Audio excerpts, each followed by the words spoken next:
주의 신실하신 그 사랑 온 땅과를 위해 계셔 홀로 영원하시리니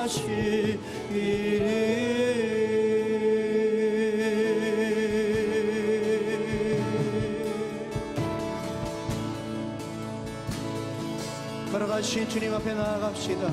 주 여호와는 광대하시도다. 주 여호와는 광대하시도다.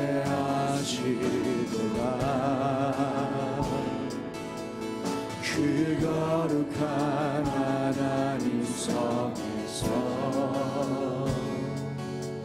찬양할지어다.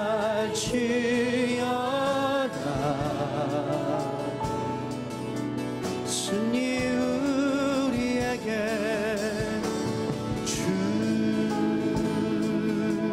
승리 우리에게 주셨도다. 모든 원수 물리치셨네. 엎드려 절하세. 다 주의 크신 이름 높이며 할렐루야. 다 주의 크신 이름 높이며 우리에게 행하신 위대한 일 감사세. 오 주의 신실하신 그 사랑 온 땅과 하늘 위에 계셔 홀로 영원하시리니. 다 주의 크신 이름 높이며 걸어가신 이름 앞에 나아갑시다. 다 주의 크신 이름 높이며 우리에게 행하신 위대한 일 감사세. 주의 신실하신 그 사랑 온 땅과 하늘 위에 계셔 홀로 온 땅과 하늘 위에 계셔 홀로 온 땅과 하늘 위에 계셔 홀로 영원하시리니. 위대하신 주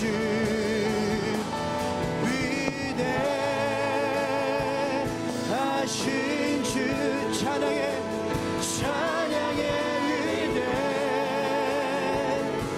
위대하신 주 모두 알게 되리라.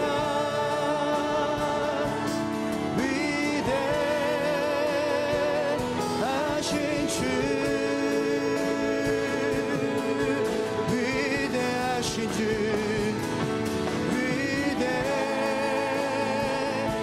위대하신 주 찬양의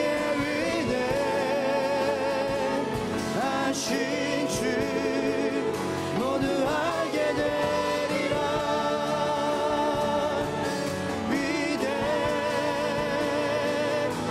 우리 다시 한번 믿음으로 선포하며 주님께 나아갑시다. 위대하신 주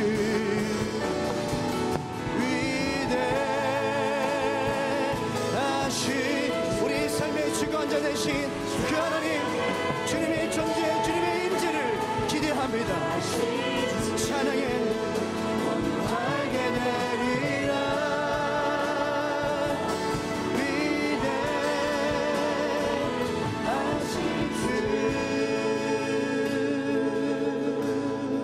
위대하신 주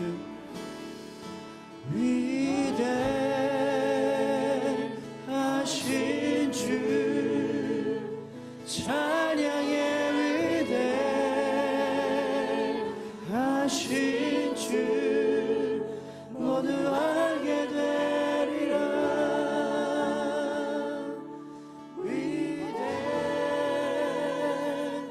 위대하신 주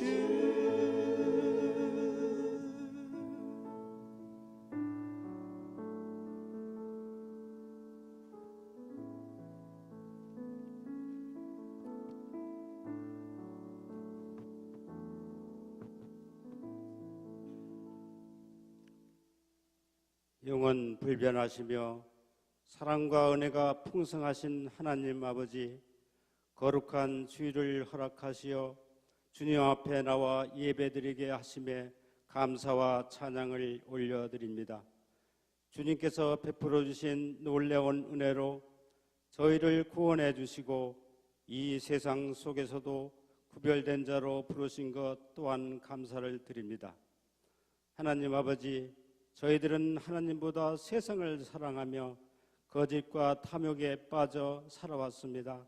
지금 이 시간에 통회에 자복하오니 저희들이 허물을 용서하여 주옵소서. 신령과 진리로 예배하는 자를 부르시는 하나님 아버지, 이 예배 가운데 하나님의 영광으로 임재하여 주셔서 예배드리는 모든 성도가 살아계신 하나님을 경험하며 구원의 감격과 은혜를 누리게 하옵소서. 금년 신년의 특별 새벽기도를 통해 부어주신 은혜로 인하여 믿음이 소망을 주셔서 감사를 드립니다.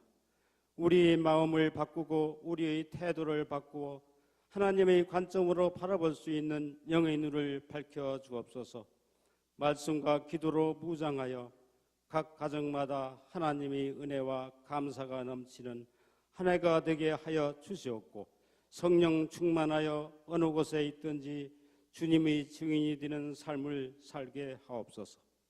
이민생활, 유학생활로 낯선 이국 땅에서 여러 어려움이 있다 할지라도 우리의 소원이나 계획보다 훨씬 더 놀라운 방법으로 우리를 인도하시는 하나님 선하심을 바라며 모든 일에 감사하며 믿음과 소망으로 새 생명이 싹트는 삶을 살게 하옵소서.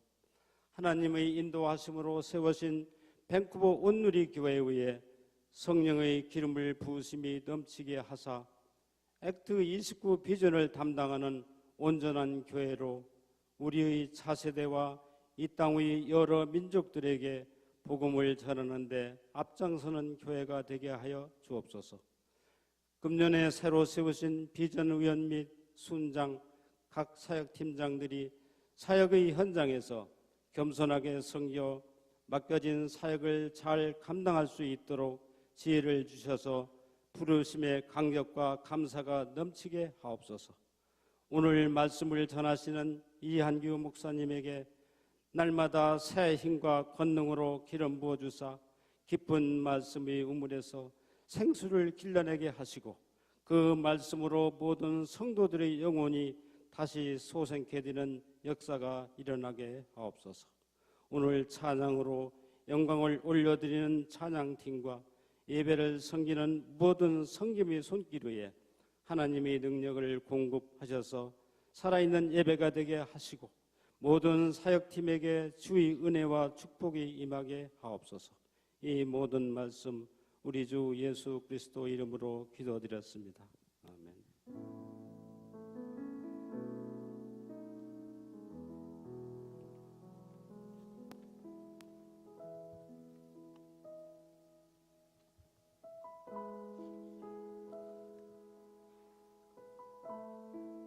오늘 주일 일부 예배 오신 여러분을 환영하고 축복합니다. 우리 앞뒤 좌우 인사했으면 좋겠습니다. 오늘이 당신 인생에서 가장 최고의 날입니다.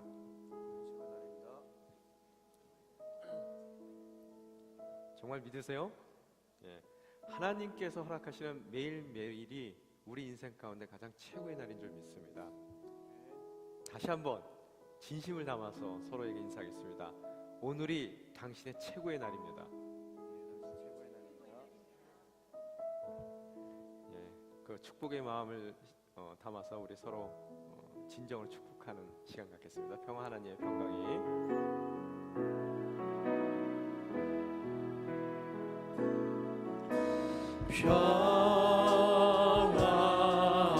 하나님의 평강이 당신의 삶에 넘쳐나기를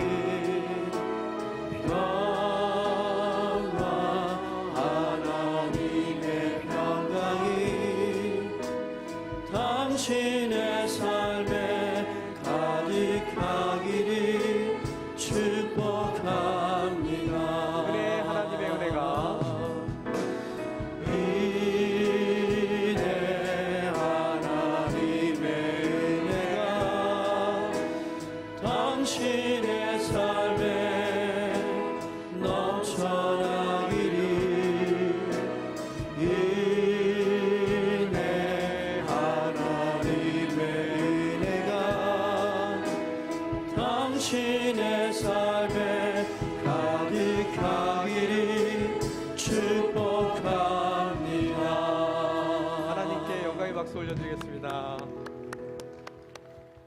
허락하신 주님의 말씀을 함께 읽겠습니다. 창세기 30, 그 전에 광고가 있군요. 죄송합니다.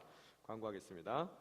오늘 2부 예배 이후에 학부모 간담회가 있습니다. 차세대 학부모 간담회 주볼 참조하시고 예배 후에 참석해 주시고요. 또 이번 돌아오는 수요일 날 리더십 모임이 있습니다. 랭리 비전 센터에서 있고요. 대상들은 광고에 나오신 대로 리더십에 해당되시는 분들은 한 분도 빠짐없이 참석을 해주시고요.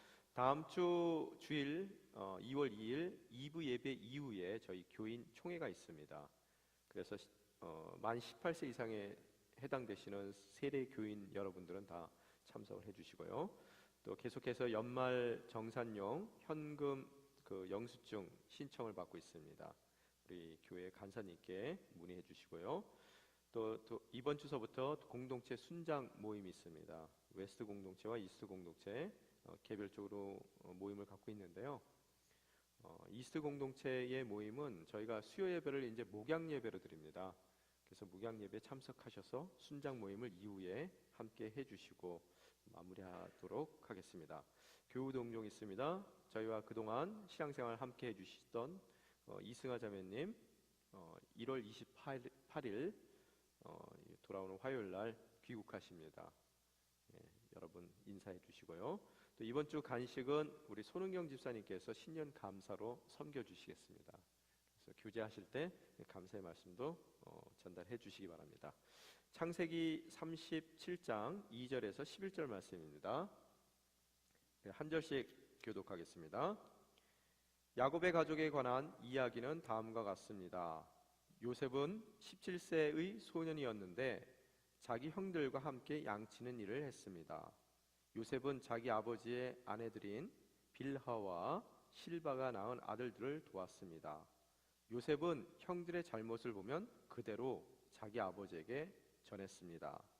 이스라엘이 늘 늙음하게 요셉을 얻었기에 다른 아들들보다 그를 더 사랑했습니다. 그래서 그에게 귀한 옷을 지어 입혔습니다. 그의 형들은 아버지가 자기들보다 요셉을 더 사랑하시는 것을 보고 요셉을 미워해 그에게 다정한 인사말조차 하지 않았습니다. 한 번은 요셉이 꿈을 꾸고 그것을 자기 형제들에게 말했습니다. 그 때문에 그들이 요셉을 더 미워했습니다. 요셉은 그들에게 이렇게 말했습니다. 제가 꾼 꿈 이야기를 들어보세요. 우리가 가까운 데서 곡식단을 묶고 있었어요. 그런데 제가 묶은 단이 일어나 똑바로 섰어요. 그러자 형님들의 단이 제 단을 둘러서서 절을 하는 것이었어요. 형들이 그에게 말했습니다. 내가 정말 우리의 왕이 되며 내가 정말 우리를 다스리겠다는 것이냐. 형들은 요셉의 꿈과 그가 한 말 때문에 요셉을 더욱더 미워했습니다. 그 후 요셉이 다시 꿈을 꾸고 형들에게 말했습니다. 보세요, 제가 또 꿈을 꾸었는데 해와 달과 11개의 별들이 제게 절을 했어요. 요셉은 형들뿐 아니라 아버지에게도 그 꿈 이야기를 했습니다. 그러자 그의 아버지가 그를 꾸짖으며 말했습니다. 무슨 그런 꿈을 꾸었느냐? 그러면 나와 내 어머니와 내 형들이 정말 내게 와서 땅에 엎드려 내게 절하게 된다는 말이냐? 함께 읽겠습니다. 그의 형들은 요셉을 많이 질투했으나 그의 아버지는 그가 한 말을 마음에 담아 두었습니다. 아멘. 오늘은 여러분에게 꿈에 대한 이야기를 하고자 합니다. 어저께 꿈 꾸셨어요? 꿈 꾸셨어요? 꿈꿀 여력이 안 됐어요? 너무 하루가 피곤해가지고 밤에 눈을 붙이면은 아침에 일어나면은 뭐 무슨 꿈을 꾸었는지 기억조차도 못할 정도로 고단한 밤을 지셨었어요? 그러실 것 같아요. 저도 지난주에는 하나도 꿈을 안 꿨거든요. 너무 바빠가지고 또 새벽 예배 준비하고 뭐하고 하느라고 그냥 자기 바빴어요. 어제는 제가 꿈을 꿨습니다. 꿈속에 제 아내가 나타나더라고요. 아마 보고 싶은 모양이에요. 아이들도 나타나고 그래서 오래간만에 꿈에서 잘 만났습니다. 꿈을 꾸다 보면은 꿈에 악몽도 있을 거고 또 꿈에 좋은 꿈도 있을 거예요. 저는 어렸을 때 악몽을 꾸었는데 그 악몽 중에서 가장 큰 악몽이 뭐냐 하면 그 높은 데서 떨어지는 꿈이에요. 누가 그러더라고요. 막 그 꿈을 꾸다 보면 막 해가지고 깜짝 놀라서 일어났는데 내 꿈이었어요. 다행이다 생각을 했는데 누가 그러더라고요. 그게 떨어지는 꿈은 키 크는 꿈이라고. 현실이 어때요? 아침에 일어나 보니까 뭐 키가 큰 것 같지도 않아요. 그죠? 그래서 참 꿈과 현실의 차이에서 굉장히 마음의 상처를 많이 받았습니다. 꿈은 분명히 키 크는 꿈을 꿨는데 현실은 그렇지 못하더라는 거예요. 이게 꿈이 좋으면 좋을수록 아침에 일어났을 때 그 다음날 현실을 봤을 때 그 좋았던 꿈과 그 현실의 차이가 많을수록 우리는 마음이 서운해지는 것이고 또 당혹스러운 것이에요. 하나님께서 우리 모두에게 꿈을 주십니다. 때로는 우리가 일상 가운데 너무 피곤하기 때문에 그 꿈을 꾸었는지조차도 모르고 넘어갈 때가 많아요. 너무 피곤하기 때문에요. 일상에 쫓기다 보니까 바쁘고 힘들고 마음으로 생각해요. 아휴, 내가 무슨 꿈은 꿈이야. 꿈 같은 얘기 하고 있네. 하나님이 꿈을 안 주신 게 아니라 꿈을 주셨는데 여러분이 그 꿈을 꾸고 있지만 꾸고 있다는 것 자체를 모르고 넘어갈 때가 많더라는 거예요. 근데 참 이상하게도 하나님께서 주신 꿈을 꾸었는데 그 다음날 아침에 그 꿈을 갖다 이루어야 되겠다라는 그런 희망을 갖고 아침에 일어났는데 아침에 일어난 현실은 그 꿈과는 너무나 다른 그 하루의 시작을 보며 당혹스러울 때가 있더라는 거예요. 저도 하나님께서 주셨던 꿈이 어렸을 때 있었는데 그 꿈을 이루려고 딱 보니까 너무 현실이 그 꿈과는 너무 먼 거예요. 거리가 멀어요. 그래서 마음속에 이 당혹감이 들고 고민을 하고 있고 이 꿈이 정말로 하나님이 주시긴 주셨나? 하나님이 나를 갖다가 이 꿈을 통해서 뭔가를 이루시려는 계획은 있었는가? 그런 의아한 마음이 생겼을 때 제가 잘 알던 한 5살 많았던 형이 있었어요. 캘거리에 아직도 계시는데 밴쿠버 출신이에요. 그 형이 있었는데 그 형은 정말로 지금은 캐나다에서 살고 있는 한인 중에서 가장 사업을 크게 하고 있는 사람이에요. 지금 완전히 뭐 재벌급이 됐습니다. 그런데 그 형의 어려서부터의 모습을 봤는데 진짜 돈 없이 한 푼도 없이 사업을 시작했어요. 제가 그 과정을 다 봤습니다. 정말로 갖고 있는 거라고는 그 사람 똑똑한 거 하나밖에 없어요. 그걸로 지금 아마 한국 사람이 하고 있는 기업체 중에서는 캐나다에서 가장 큰 기업체를 운영하고 있을 거예요. 사업을 하고 계시는 분인데 그분이 어려서부터 좀 남달랐어요. 그러더니 제가 이렇게 처져 있으니까 저를 딱 붙들더니 하는 얘기가 뭐냐 하면요. 야, 만약의 경우 꿈을 꾸어나가고 인생 가운데 비전을 이루어 나가는 것이 천을 짜는 일이라면 우리는 보통 생각하기에 실들이 인생 가운데 준비되어 있을 거라고 생각을 하는데 인생에서 정말로 비전을 이루어 나가고 그 비전의 천을 짜나갈 때 우리에게 주어진 실은 엉켜지고 망가진 실이란다. 그 비전을 이루어 나가기 전에 먼저 엉클어진 실 매듭 하나하나를 꼭 맺어서 풀 수 없을 것 같은 그 실 매듭 하나하나를 우리가 어때요? 풀어가야 된다고 얘기를 하더라고요. 저한테요. 보통 우리가 생각하기에 내 꿈을 내 도화지에다가 그려 나가는데 내 인생 가운데 주어진 도화지가 하얀 도화지라고 생각해요. 보통들요. 다 준비가 돼 있을 거라고 생각해요. 근데 실제적으로 여러분 인생 가운데 꿈을 꾸고 그 꿈을 막상 이루어 나가려고 그 다음날 아침에 일어나서 여러분의 인생을 돌이켜보면 그 도화지가 하얀 도화지가 아니라는 거예요. 이미 여러 가지의 색깔들이 마구잡이로 칠해져 있더라는 거예요. 직무를 짜려고 천을 짜려고 여러분이 내일 아침에 일어나면 그 온전한 실들이 내 앞에 줄비하게 놓여 있을 거라고 생각을 한단 말이에요. 나는 실만 갖고 그 주어진 실 갖고 내가 천을 짜기만 하면 된다고 생각하는데 실제적으로 여러분 인생 가운데 주어진 실들은 매듭이 지어져서 풀어지지도 않고 이리 엉키고 저리 엉켜서 정말 쓸 수 없다고 생각되는 그런 매듭된 실들이 여러분 인생 가운데 주어져 있더라는 거예요. 그럴 때 많은 사람들은 당황해요. 어떡하지? 여러분 실 막 꼬여 있으면 어떻게 해요? 열심히 이렇게 풀어요. 안 되면 어떤 생각이 들어요? 가위 갖고 와서 다 싹둑 잘라버리고 싶은 생각이 든단 말이에요. 그 매듭이 너무 힘들어서 일일이 다 풀 수 없을 것 같아서 사람들은 그 엉클어진 매듭들 때문에 자기에게 주어진 꿈조차도 포기하는 사람들이 많더라는 거예요. 너무나 많아요. 여러분 세상에서 가장 불쌍한 사람 뭔지 아세요? 엉켜있는 실타래를 갖고 있는 그 실타래와 같은 엉망인 환경 가운데 놓인 것이 불쌍한 것이 아니라 그 실타래를 붙들고 자기의 꿈을 잃어버리며 그 실타래의 매듭들을 다 가위로 잘라버리는 그 사람이 가장 불쌍한 사람이에요. 인생을 돌이켜 봤을 때, 성경의 믿음의 선조들을 봤을 때 너무나 엉켜있는 인생 가운데서도 그 주어진 인생 가운데 그 실타래들을 갖고 포기하지 않고 주님께서 허락하시는 그 비전을 향해 나아갔던 수많은 사람들의 이야기들이 나옵니다. 그 대표적인 얘기가 오늘 여러분이 성경에서 읽은 꿈의 사람 요셉에 대한 이야기예요. 아마 여러분이 생각하실 거예요. 그래요, 목사님. 요셉은 그래도 뭔가 되잖아요. 그러니까 꿈을 꿀 수 있지. 저는 지금 꿈을 꿀 수 있을 만한 경황이 없어요.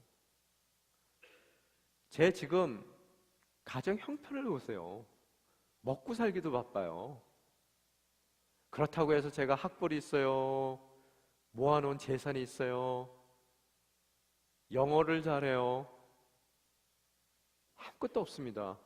제가 이 상황 가운데 무슨 꿈을 꿀 수 있어요? 나이라도 젊어요? 아니요. 정말로 꿈을 꿀 수 있는 상황이 안 돼요. 형편이 안 된단 말이에요. 꿈꾸는 거 누가 몰라요? 목사님, 정말로 현실적인 얘기를 좀 하세요 라고 여러분 중에서 그렇게 생각하는 분들이 계실 수도 있어요. 여러분, 요셉도 상황적으로 봤을 때 여러분보다 더하면 더했지 덜한 그런 상황 가운데 있었던 사람은 아니라는 거예요. 가정 형편이 어려우세요? 요셉만큼 어려운 사람이 있을까요? 요셉은 지금 17살 때의 모습이 나옵니다. 엄마가 몇 명이에요? 엄마가 몇 명이에요? 레아 있죠. 또 자기 친엄마 라헬 있죠. 그들의 여종이었던 몸종이었던 누구예요? 그 실바와 빌하가 있단 말이에요.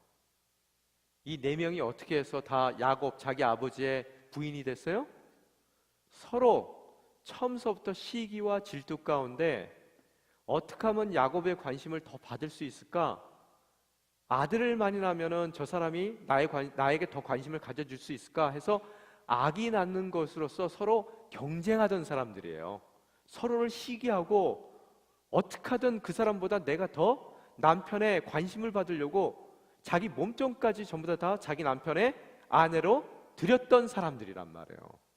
이 가정에는 정말로 깊은 골이 파인 네 구류의 집단이 있었어요. 서로 경쟁하고 서로 시기하고 서로 질투하는 그런 가정 가운데 있었단 말이에요. 저는 하나님께 감사해요. 아내가 하나밖에 없어요. 아마 많은 남편들이 그렇게 생각하실 거예요. 야, 하나도 힘든데 넷이라고? 정말로 야곱은 정신이 나갔구나. 이 가정이 평탄한 가정이 아닙니다. 굉장히 어려운 가정이에요. 근데 그 가정 가운데 여러분 가장 사랑했던 아내가 라헬이었었는데 그 라헬이 요셉의 엄마예요. 친엄마예요. 그리고 요셉을 낳고 막내인 벤자민을 낳을 때 벤자민을 낳으면서 죽었어요. 엄마는요. 자, 그러면은 경쟁 가운데 엄마가 넷이었는데 그 중에 라헬의 자녀였었는데 어때요? 엄마가 자기 친엄마가 자기 동생 낳다가 죽었단 말이에요. 이제는 경쟁 관계 가운데 있고 시기 가운데 있었고 질투 관계에 있었던 그런 새 어머니와 함께 어린 시절을 보냈어야 될 환경에 있었던 사람이란 말이에요. 이해가 되십니까? 그 사람의 가정 환경이? 그런데 다행인지 불행인지는 모르겠는데 아버지가 요셉을 특별히 사랑했어요. 그래서 귀한 옷을 해입혔다고 나와 있는데 한글 개역개정에는 채색 옷이라 그래요. 여러 가지 색깔이 들어가는 옷을 입혔는데 특별히 아버지가 편애를 했어요. 여러분이 채색 옷 하니까 감이 안 와요. 다른 애들은 전부 다 일 시켰어요. 아들들, 야 너 가게 나가서 일해. 저 엄마 아빠 좀 쉬게, 너 가서 가게 좀 일해. 토요일인데요 엄마 아빠 저도 좀 친구 약속. 시끄러. 넌 우리 집안의 아들이니까 가서 가게 오늘 6시까지 지켜. 툴툴툴툴 대고 나가요. 그런데 저 동생은 아빠가 데리고 나가더니 엄마가 데리고 나가더니 캐나다 구스 사줬어요. 그것도 빨간색 파란색 2벌 사줬어요. 그거 번갈아 가며 입어요. 그리고 걔는 토요일 날 앉아서 TV 봐요. 가끔가다 걔가 가게에 와요. 왜 와요? 일 잘하나? 딴짓거리를 하고 있나? 지금 인터넷 하고 있나? 일하나? 그걸 보고 걔는 소상히 또 아버지에게 가서 일러요. 캐나다 구스 입은 애가요. 화나요? 안 나요? 화난단 말이에요. 그래서 시기했어요. 왜 쟤만 독특하게 아버지는 챙기는 거야? 어? 나한테는 하다못해 북적 얼굴 옷이라도 해봤어? 해줘봤어? 북적 얼굴 알아요? 몰라요? 요새는 아빠들이 다 한국에서 북적 얼굴 옷을 입고 다녀요. 왜? 애들이 이제 북적 옷을 안 입어요. 그거 그래도 비싼 돈 주고 사놨으니 어떻게 해요? 아버지들이 다 입고 다녀요. 그래서 애들이 입던 그 북적 얼굴을 아버지들이 다 입고 다닙니다. 요새는요. 아까우니까. 저도 북적 얼굴이 하나 있어요. 집에요. 예. 그런데 나한테는 그 흔한 북적 얼굴 하나 안 사주면서 쟤는 구스를 사준단 말이야? 이건 말이 안 된단 말이야. 미워요. 형들의 미움도 받고 자랐어요. 그런데 얘가 고자질을 너무 잘하는 거예요. 또요. 여러분 생각해보세요. 정말 밉잖아요. 고자질 잘하는 애들. 그래도 이게 형제 관계 가운데서 있었던 문제는 우리끼리 풀어야 되는데 얘는 쪼르륵 쫓아가요. 언제든지요. 오늘 여러분이 읽은 그 본문 뒤쪽에 보면 아버지가 다른 애들은 다 일시키로 보냈어요. 세겸이라는 곳에 일시키로 보냈어요. 양치로요. 근데 아들은 지금 구스 있고 캐나다 구스 있고 집에 있다가 아버지가 아무래도 이놈들 뭐 어떻게 하는지 모르겠어요. 그래서 야 요셉 너 가서 일 잘하는지 좀 검사 좀 하고 와. 감독으로 보내는 거예요. 근데 이 헤브론 골짜기에 살고 있었는데 거기서 세겜까지의 거리는 80km예요, 여러분. 그 당시에 걸어간다면은 잘은 몰라도 한 이틀은 꼬박 걸어갔을 거예요. 그래서 채색 옷을 입고 이제 걸어가는 거예요. 이틀 동안 정말로. 근데 어려서부터 요셉이 좀 성실했던 건 있어요. 그 이틀을 하루 종일 걸어갔는데 가보니까 세겜에 도착하니까 없어요, 형들이. 토꼈어요. 그래서 이거 어디 갔을까? 사람들한테 수소문해 보니까 아, 니네 형들 저 도담이라는 데가 있어. 도담은 또 그 세겜에서 한 25km 떨어진 거리예요. 또 반나절을 걸어가야 되는 거예요. 아마 대부분의 우리 같으면은 이틀 걸었으면은 그 정도 했으면 된 거예요. 그래서 집에 가서 그냥 갔더니 없는데요? 이래버리면 되는 거예요. 그죠? 그럼 할 노릇을 다 했어요. 그런데 얘는 너무 성실해. 이때서부터 뭔가 좀 다른 게 있어요. 그 고자질이라는 그 충성된 그 소임을 다하기 위해서 또 반나절 또 걸어가요. 그러니까 형들이 오긴 올 텐데 우리가 도담 가서 야 좀 죽치고 있자 그럼 거기까지 걔가 오겠니? 이제 이러고 아마 도담까지 갔었던 것 같아요. 그런데 저기 보니까 캐나다 구스가 하나 걸어오는 거예요. 뭐라 그래요? 저기 꿈꾸는 자가 온다. 오늘 여러분이 읽은 구절 같이 그에게는 꿈까지 있단 말이에요. 자기네들에게는 없는 꿈이 있어요. 곡식단들이 자기의 곡식단들에게 절을 하고 자기의 별이 있는데 반짝반짝거리는 별인데 나머지 11별 형제들이죠. 11별과 그 다음에 엄마 표현하는 달과 아빠를 표현하는 해가 자기한테 절을 하더라는 거예요. 영 기분 나빠요. 그것만 들어도. 왜? 나는 꿈이 없는데 쟤는 꿈도 많아. 그런 애들 있잖아요. 항상 보면은 아빠 엄마한테 사랑도 받고 뭐든 잘하고 그러고 공부도 잘해. 그런 형제가 있거든요. 짜증내는 애들이 있어요. 그죠? 그리고 걔 고자질까지 잘한단 말이에요. 성실해요. 그런 애가 오니까 야, 꿈을 꾸는 자가 저기 오는도다 그래요. 꼴보기 싫어 죽겠어요. 어떻게 해요? 죽이기로 작정한단 말이에요. 얼마나 그 가정 가운데 어려움이 있었으면은 정말로 우리 죽이고 싶은 마음은 들 수가 있어요. 가정 가운데 뭐 전혀 아닌 것 같이 그러고 앉아 계시는데, 그런데 어때요? 정말로 죽인단 말이에요. 그 정도로 어려운 가정 형편 가운데 있었어요. 그래서 죽이기로 마음하면서 형들이 뭐라고 빈정대요? 그 꿈이 어떻게 되는지 한번 보자 그래요. 그러고 나서 죽이기로 작정하고 구덩이에 쳐넣게 되더라는 거예요. 이 구덩이가 어떤 구덩이냐면요, 당시에 물을 받는 구덩이들이에요. 빗물이 오게 되면, 비가 오게 되면 그 빗물이 떠내려가지 않도록 화강암으로 된 곳에다가 깊게 웅덩이를 판단 말이에요. 그래서 운물과 같은 구조예요. 평소에는 말려 있지만 비가 오게 되면 어때요? 그 모든 비들이 그쪽에 잠겨서 물을 갖다 채워놓는 물탱크예요. 항상 보면은 그쪽에 화강암으로 됐기 때문에 미끈미끈해서 한번 동물이나 사람이 빠지면은 누가 밧줄을 내려주기 전에는 도저히 밖으로 나올 수가 없는 그런 구덩이란 말이에요. 그 구덩이에 넣었어요. 여러분이 요셉 같은 입장이면 어떻겠어요? 그 구덩이에 갇혔을 때 하나님에게 께서 주신 꿈까지 꾸던 사람이에요. 아마 살려달라고 소리 지르다가 형들의 의도를 알고 속으로 생각해서 하나님 살려주세요 하고 기도도 했을 거예요. 하나님이 살려주셨어요? 여러분 중에서도 꿈을 꾼 다음 날 그런 웅덩이에 갇혀서 울고불고 하다가 하나님께 기도했는데 기도의 응답을 들으신 분이 있으세요? 때로는 하나님이 응답 안 하세요.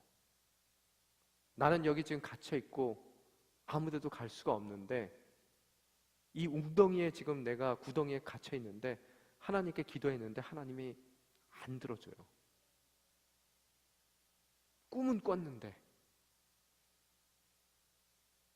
더 열심히 기도했을 거예요. 안 들리실까 봐. 그랬더니 줄이 내려와요. 자꾸 올라갔거든요. 그랬더니 뭐가 기다리고 있어요? 애굽으로 가던 카라반이 기다리고 있는 거예요. 뭐 하던 사람들이에요? 애굽으로 물건을 팔로 댕기는 사람들이에요. 뭐도 팔아요? 노예도 팔아요. 간신히 구덩이에 갇혀서 기도해서 건짐을 받았다고 생각했더니 더 깊은 인생의 수렁으로 빠져들더라는 거예요. 주님께서 꿈은 허락했습니다. 그러나 그 인생 가운데 아침에 꿈꾼 다음날 아침에 그의 형편은 구덩이에 갇히는 형편이 됐고, 간신히 구덩이에서 나왔다 했더니 더 깊은 운명의 수렁으로 빠져드는 그런 현실 가운데 놓이게 되더라는 거예요. 여러분 인생은 어떻습니까?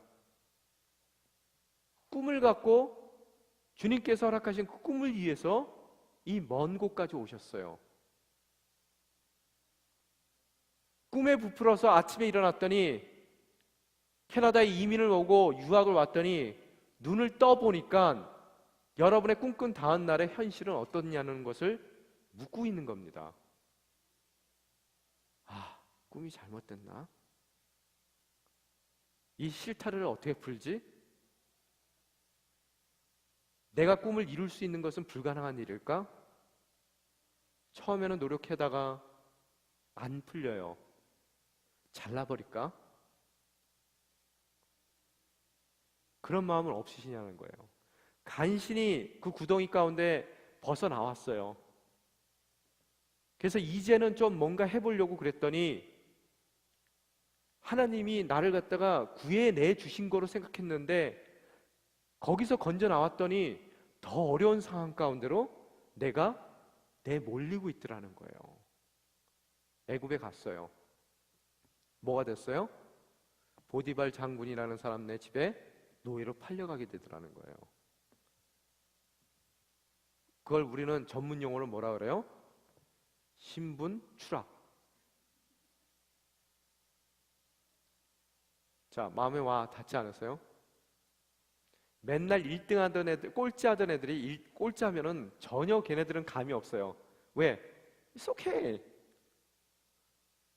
근데 1등 하던 애가 아버지에게 맨날 채색 옷을 입혔던 그 애가 이제는 먼 타국에 노예 입장이 됐다는 것은 굉장히 어려운 일입니다. 여러분이 그 입장에 놓이면 어떤 반응을 보이시겠어요? 원망하지 않겠어요? 형들이 원망스럽고, 더 나아가서 꿈을 보여준 하나님이 원망스럽고, 주변 사람들이 다 믿고 그 미움 가운데서 절규하고, 절규 가운데서 내 인생을 들여다보니까 완전히 이건 꼬여버렸고, 그 꼬인 인생 가운데서 무너져 버린 인생 가운데서 모든 걸